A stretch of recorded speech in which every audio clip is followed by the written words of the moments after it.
예, 안녕하십니까. 성선해라 송은건 목사. 유사 이래에 가장 위대한 하나님의 나라, 대한민국 유토피아의 꿈을 꾼다. 대한민국을 유토피아로 꿈을 꾼다는 말씀을 한번 나누도록 하겠습니다. 예, 이 우리나라의 이제 애국운동을 지금 많이 하고 있는 분들, 그런 나이 드신 분들 중에서도 정말 그 우리 선조들이 우리 아버지 세대, 부모와 그리고 할아버지 세대에서 5천 년 위로 세상 가운데 너무도 많은 고난의 민족으로 살아왔는데, 오늘 우리 시대에 너무도 잘 살고 또 일구어놓은 이 나라, 위대한 나라에서 앞으로 남은 또 꿈이 있습니다. 완성되어져야 될 그 꿈이 있고, 이 우리의 손자, 손녀 그리고 후대들에게 어떻게 하면 이것을 이제 물려줄 수 있을까, 또 더 잘 띄워줄 수 있을까, 이런 소원을 생각하면서 또 기도하면서 눈물을 흘리고 가슴이 뜨거워지지 않는 사람이 없을 것이라. 저도 그렇고요.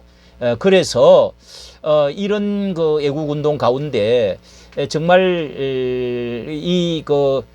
우리나라가 꿈을, 회사에도 꿈을 꾸고 개인도 꿈을 꾸고 나라도 이제 꿈을 꾸는 것이죠. 정말 행복된 오늘 고난을 벗어나 미래의 새로운 세상, 미래가 행복이 도래할 것이라는 소망을 가지고 살게 되는데, 이런 것은 역사에서도 언제든지 개인이나 회사나 뭐 어디 단체든지 이런 유토피아 꿈을 꾸어왔습니다. 공산주의가 그렇죠. 공산주의가 정말 이 74년 이제 그 공산주의는 이런 그 꿈을 이제 꾸면서 칼막스와 엥겔스가 이렇게 그 이론적으로 꿈을 꾸었던 것을 레닌이 이제 1917년에 정치적으로 실현하려고 했다가 뭐 1억만 명 이상이 이 정치적인 혁명으로 인해서 사람들이 죽었습니다. 그리고 실패로 돌아갔는데 아직도 주사파라든지 남아있는 이 네오 막시즘이 아직도 남아있죠. 이게 대표적으로 북한이 남아있는데요. 꿈을 꾸고 있는데 정말 여기에 유토피아의 꿈을 그들이 가지고 나눔과 그 뭐 정의를 실현하고 공동 분배하고 공통 일을 하고 이 반상이 없는 그런 이제 세상을 꿈꾸는 거지요. 토마스 모어가 여기에 영향을 많이 미쳤다고 그러는데요. 1516년에 유토피아라고 하는 책을 써서 이 공산주의라든지 많은 영향을 끼쳤다고 합니다. 이 토마스 모어의 친구 에라스무스는 정치적 악의 근원을 알려면 유토피아 책을 읽어라, 뭐 이런 말도 했다고 합니다.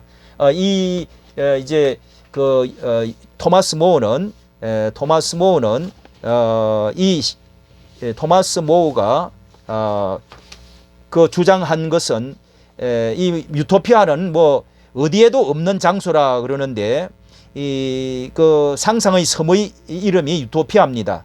그래서 화폐도 없고 자물쇠도 없고 모두 다 물건을 공동으로 생산하고 일하고 그리고 같이 나눠 먹고, 그렇게 해서 누구나 그렇게 10년마다 이사를 하면서 뭐 노동을 6시간으로 똑같이 하고 그러면서 노예가 없는 그런 뭐 시간, 그런 이제 것들을 소설화로 써가지고 했습니다. 그리고 또 이 동양 중국의 무릉도원이라고 하는 그런 이제 사상도 있는데요. 자, 이 무릉도원은 중국에서 도명이 지은 이제 책에서 후남성의 무릉 지역에 실제로 그걸 실현시키고자 하는 진나라의 그 전난들이 굉장히 어려울 때에 산속에 곳곳에 나군과 같이 만들어서 피난살이 한 사람이 많이 있었다고 합니다.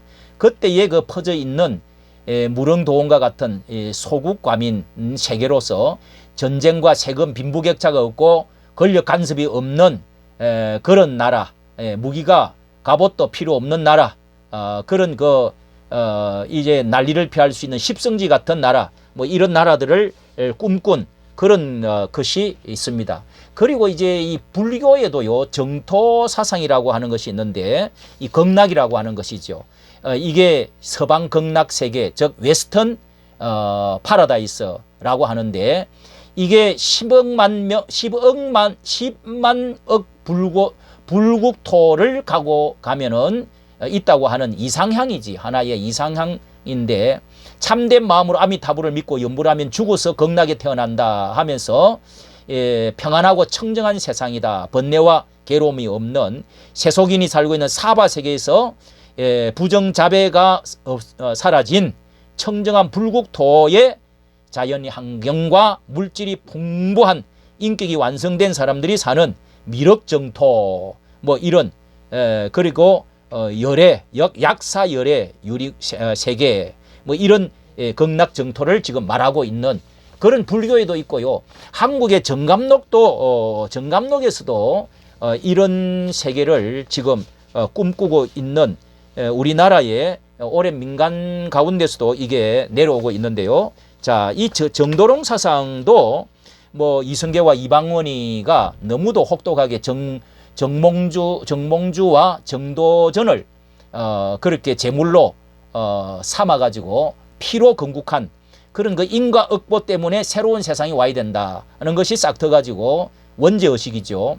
뭐 이렇게 해서 조선 중기에 또 임진왜란 때에 너무도 나라가 당파 싸움과 경제 궁핍이 심하고 어지러운 때에 그래서 생긴 것이 계룡산 정도령 사상이 생겨났다는 겁니다.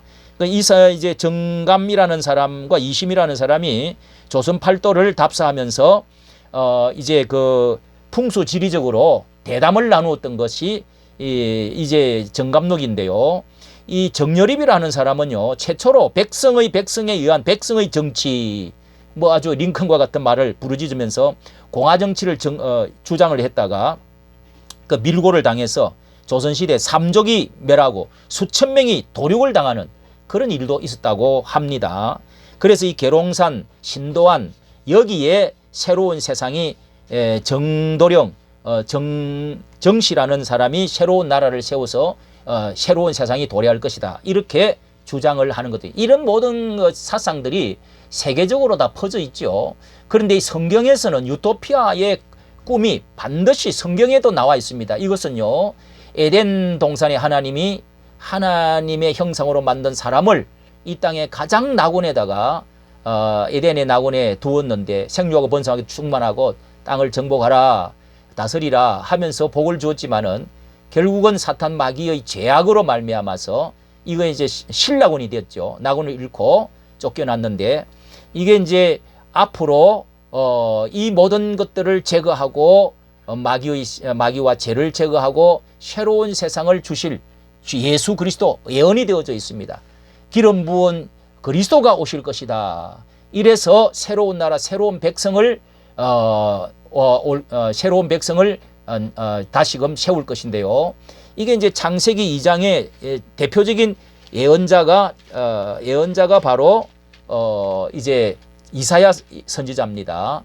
그 9장 3절에 보면은요, 이사야는 말하기를 이런 주께서 이 나라를 창성케 하시고 나라를 가져오는데 한 아이가 태어나서 예언이 되었습니다.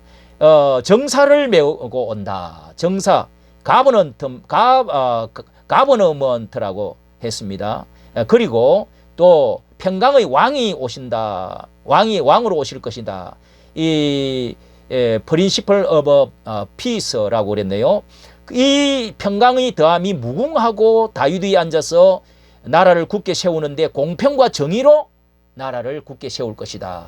이렇게 예언을 하고 있습니다. 그분이 누구냐 하면은 11장 다윗의 줄기에서 뿌리에서 이제 나와가지고 결실을 할 분인데 다윗 왕국과 같은 나라를 만드는데 그보다도 더 위대한 나라 이제 11장과 35장과 65장에 이 천년왕국과 같은 천국과 같은 이런 것이 환상적인 그런 나라가 여기에 쭉 적혀 있습니다. 뭐 예를 들면은 거기는 상암도 없고 해됨도 없고 물이 바다를 덮은 것 같이 여호와를 아는 지식이 세상에 가득 충만할 것이다. 이리가 어린아이와 함께 놀고 표범과 염소와 함께 놀고 사자와 이런 이제 살찐 짐승들이 뭐 사자도 없고 잡아먹지도 않는 이런 수명이 1000년씩 가는 이런 나라가 그런 나라가 형성되어질 것을 쭉 정말 그 유토피아와 같은 그리고 에덴 동산과 같은 나라가 실현될 것이라는 것을 이 성경은 그것이 이제 결국은 예수 그리스도로 오셔서 예수님이 내가 천국을 가지고 왔다, 천국이 가까우느니라 이러면서 예수님이 첫 말씀을 마가복음 1장 15절에 말씀을 했죠. 그리고 이것이 너희에게 응하여졌다. 누가복음 4장 21절에 희년이 새로 나라가 이 땅에 내려왔다. 이렇게 예수님이 말씀을 하시고 사도행전 2장에 성령이 오시면서 그것이 실현이 되었죠. 다 재산을 내 것이라고 하지 않고 서로 모이고 서로 함께 먹고 나누고 그러면서 했던 새로운 세계가 이 성령을 받음으로 새로운 세계가 이루어진 이렇게 언어가 하나가 통일로 되어지고 다 니꺼니꺼 없이 하나가 되어진 이런 세상이 시작이 된 것입니다. 이게 사도행전 2장 42절. 그리고 이 세상이 마지막에 요한계시록 21장과 22장에 가면은 이 천국의 마지막 모습이 새하늘과 새 땅이 내려오고 새 예루살렘을 보여주었습니다.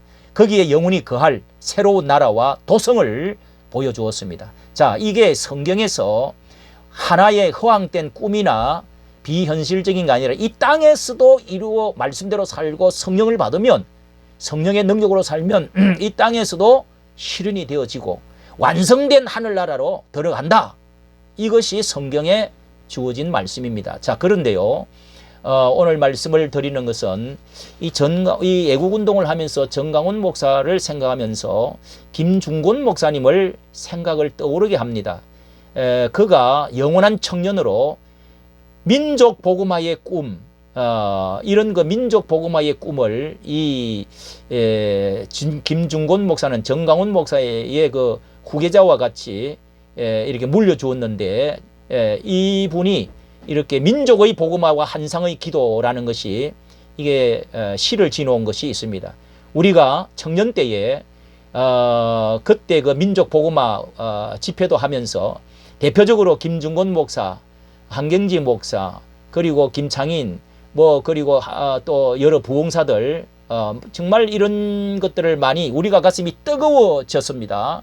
자, 그 시를 어머니처럼 하나밖에 없는 내 조국, 어디를 찔러도 내 몸같이 아픈 내 조국, 이 민족 마음마다 가슴마다 교회마다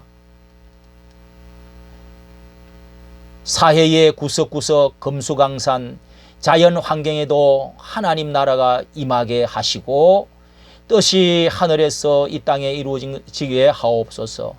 이 땅에 태어나는 어린아이마다 어머니의 신앙의 탯줄, 기도의 젖줄, 말씀의 핏줄에서 자라게 하시고 집집마다 이 집의 주인은 예수님이라고 고백하게 하시고 기업주들은 이 회사의 사장은 예수님이고 나는 관리인이라고 고백하는 민족, 두메마을 우물가의 여인들의 입에서도 공장의 직공들, 바다의 선원들의 입에서도 이것을 대한민국 한반도의 그것에다가 다시 기록을 해놓은 그림이 있네요.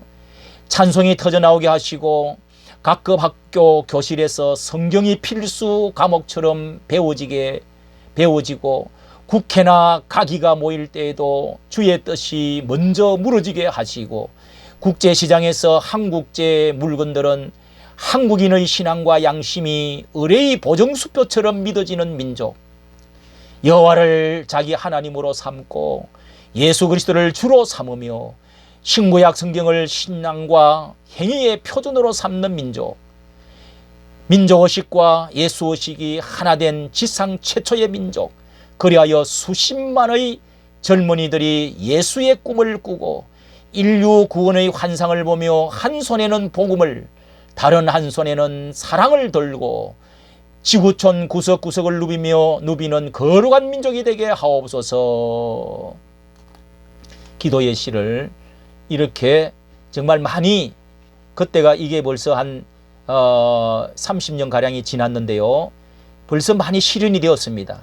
실현이 되고 아직 완성이 되질 않았는데 이 뜨거운 민족 복음화에 대한 열망을 돌아가시기 전에 한경지 목사와 또 이렇게 조용기 목사와 이 김중곤 목사가 정강훈 목사를 1년 2년 동안을 계속 한 주에 한 번씩 불러서 교육을 시키면서 돌아가시기 전에까지 이렇게 민족 복음화에 대해서 사명을 주었다고 하지 않습니까? 예? 사명을 주었다고 하지 않습니까? 여기에 완성을 두고 있는 전강훈 목사, 이분은 보통의 분이 아닙니다.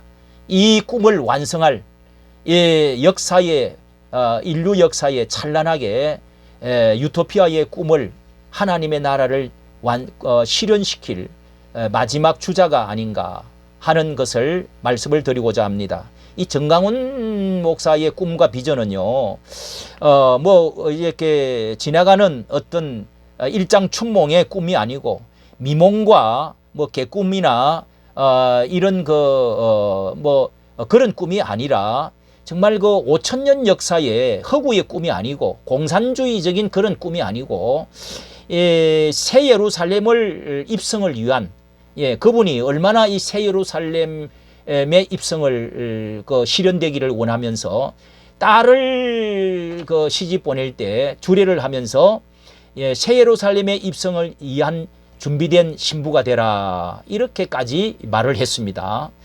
5천년 역사의 가장 큰 꿈과 비전을 품었던 사람, 아마 이것을 가장 크게 우리에게 뜨겁게 불어넣어 준 사람이 바로 전강훈 목사라고 생각합니다. 꿈이 없는 백성은 망한다 하는 말이 잠언서 29장에 묵시가 없는 백성은 방자히 행하느니라, 이 말씀이 같은 말이라고 합니다. 묵시가 없는 백성은 방자히, 꿈이 없는 백성은 망한다. There is no vision. The people perish. 망한다는 것입니다. 그렇습니다. 정말 꿈은 비록 꿈이 이루어지지 않는다고 하더라도 우리는 꿈을 먹고 살아야 되고, 그래야 소생하고 힘이 있고 기쁨이 있고 실현이 되어지는 것입니다. 이 전강훈 목사는 성령 역사에서 주어진 꿈, 선지자에게 하나님이 특별히 주신 꿈, 보통 사람과 다른 그런 꿈이라는 것을 가깝게 들어보면 다 느끼게 됩니다. 전강훈 목사는 이 하나님 또 성경적인 꿈입니다.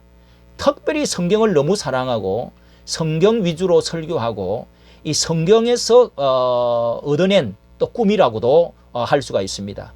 그렇기 때문에 참 귀한 것이죠. 그리고 이 전 목사는 하나님의 원석, 보석이라고 할 수가 있습니다. 조금만 다듬어지면은 정말 찬란히 빛나는 가치 있는 정말 그런 이 보석과 같은 원석이죠. 그리고 그가 이제 하나님께서 주신 보석이라고 하는 것은 애국의 정기를 이어받았다는 것입니다. 이게 그 성경을 이어받고 성령의 능력도 은사로 많이 물려받고, 그리고 이제 뭐 이성봉 목사라든지 북한에서 민족을 위해서 뜨겁게 했던 분들과, 그리고 한경지 목사와 조용기 목사, 김중곤 목사, 자 이런 분들의 줄기, 그리고 바로 위에 지금 한기총의 그 어른들, 원로 목사님들, 이런 분들을 아버지같이 이어받았던, 철저히 순종하고 이어받은 그런 어떤 정기를 이어받은 사람이다, 정통성을 이어받은 사람이다, 또 이렇게도 말할 수가 있겠습니다. 한국 교계 정통성 130년을 이어내려오면서 이 전강훈 목사는 거칠지만은 이게 분명하다 생각이 되고요. 이게 이제 저는 마지막으로 여기 사진이 전 목사님을 생각하면 정말 우리 한국 역사에 잊어버릴 수가 없는, 지울 수가 없는 위대한 분으로 매김을 당할 것입니다. 여기 사진은 2020년 8월 15일 날, 그때 비가 오는 날 8월 15일 강복절에 이제 너희들이 뭐 살인마 어쩌고 그렇게 코로나19 뭐 하는데, 거기에 전 목사님이 이제 감옥을 이제 조사를 받는 앞마당을 두고도 거기에 가서 설교를 할 때 그 설교를, 여기 그날 비가 좀 왔죠. 수많은 사람들이 그런 가운데서도 차벽을 뚫고 모였습니다. 모였는데 그 설교를 저는 들으면서요, 저 사람은 인간이 아니다, 신이 설교 내용이 그 힘과 능력이 말이죠. 신들린 사람이다. 저는 그랬습니다. 신들린 사람입니다. 예, 보통이 아니었습니다. 정말 여러분이 그 우산을 받치고 있는데 한번 찾아면 나올 것입니다. 그리고 이 밑에 사진은요, 감옥에 가면서 여러분, 감옥에 갈 때 이렇게 웃었습니다. 병을 들고 있는 것도 있는데요. 똑같은 인상이고, 또 감옥에 나올 때도 이렇게 나왔습니다. 자, 여러분, 제가 이런 말씀을 드리는 것은 정강훈 목사는 이 마음만 먹으면은, 자신은 대통령이 이 정도면은 어느 나라든지 역사에 대통령으로 꿈꿨던, 대통령으로 실현되었던 사람도 많이 있습니다. 예를 들어서 남아프리카 넬슨 만델라 같은 사람이 감옥에 28년을 있다가 나와서 흑백 문제를 깨끗이 해결을 하고 나라를 안정을 구하고 새로운 토대 위에 나라를 다시 건국을 한 그 사람이 넬슨 만델라입니다. 노벨상을 받았죠. 김대중 때에. 그 다음에 덴마크의 거룬더비 같은 그것을 연상을 얼마든지 할 수 있는데요. 이 나라가 정말 이제 1차 대전으로 나라가 망한 지경에 다 줄어지고 이제 척박한 바다 밑의 땅, 그런 땅에서 하나님을 사랑하자, 또 이웃을 사랑하자, 또 땅을 사랑하자, 이렇게 하면서 거룬더비 목사가 나라를 완전히 선진국 나라로 완전히 새롭게 만들어 놨습니다. 또 하란의 아브라함 카이퍼, 네덜란드의 위대한 정말 국부와 같이 이 100개의 손을 가진 사람 아브라함 카이퍼, 정말 많이 닮은 데가 많이 있습니다. 예, 그분이 나라의 수상이 돼 가지고 나라를 8년인가 다스렸습니다. 아주 그냥 유능한 그 정치가였죠. 그 다음에 신학자였으며 또 문필가고 정치가이며 수많은 능력을 가진 사람이었죠. 책을 수백 권을 썼는데요. 브라질의 룰라와 같은 사람도 말할 수가 있습니다. 이외에 이 정강훈 목사는 제2의 이승만 같은 대통령이 될 수가 있습니다. 정말 그가 이승만을 재발견하고 이승만이 대통령이 되었을 때 그는 그 나이가 많이 돼 가지고 70 아마 후반 돼 가지고 70 초반인가 됐는데요.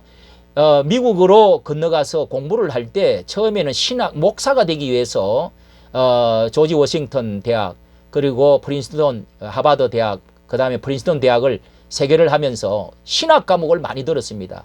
그것도 아브라함 카이퍼의 그 어떤 신학, 칼빈주의 신학을, 한국에서는 이제 감리교였지만은 신학교는 그런 영향을 많이 받았습니다. 그리고 나서 하나님의 주권 사상 이런 것들인데요. 자, 그분이 목사 대신으로 내가 한국 전체를, 백성들을 목자가 되어야 되겠다, 이제 이런 마음을 먹었다고 하지 않습니까? 그래서 그 이승만 대통령이 대통령이 되어서 기독교 입국론으로 나라를 세울 때 그때도 불교, 유교 다 많았습니다. 기독교 인구는 2%도 채 되지 않았습니다. 1.7%가 됐어요. 200만도 채 되지 않았습니다.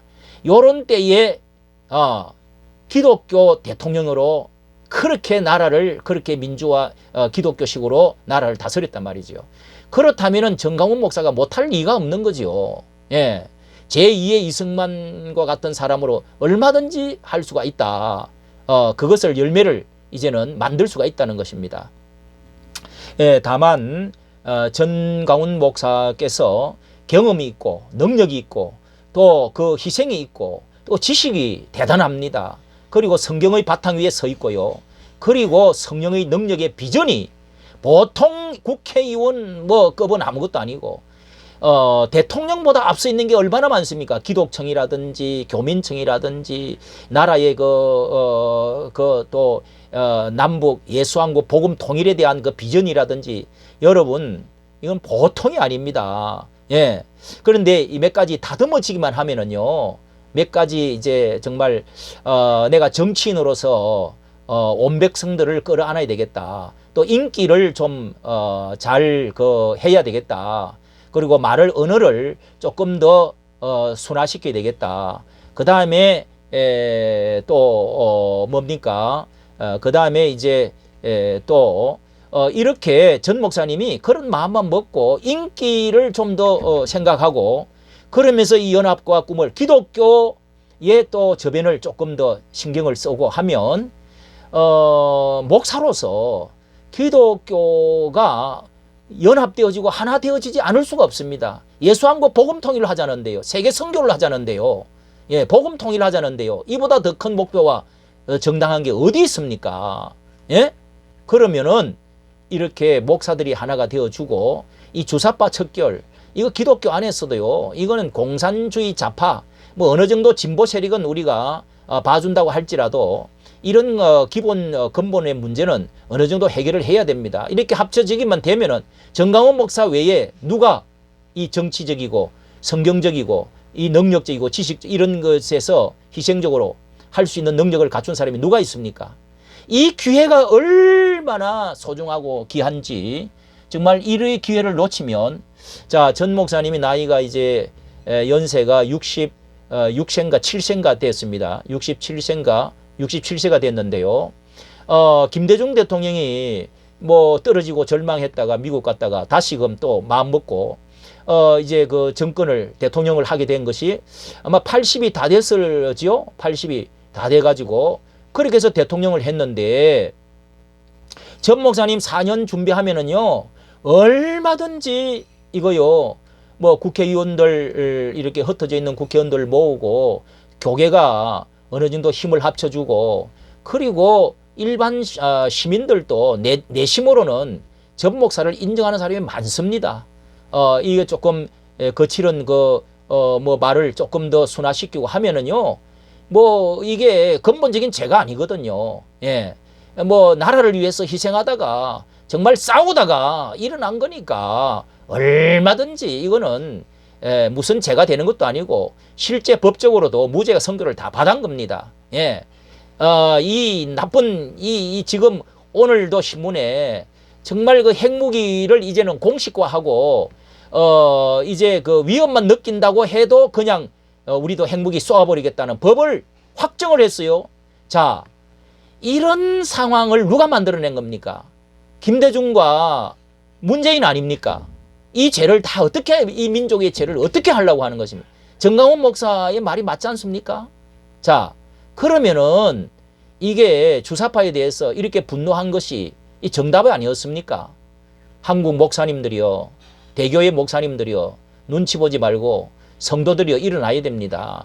이 예수한국 복음통일 기독교 입국론 이 자유시장 경제, 자유시장 정치 이게 너무도 자명하고 분명하지 않습니까?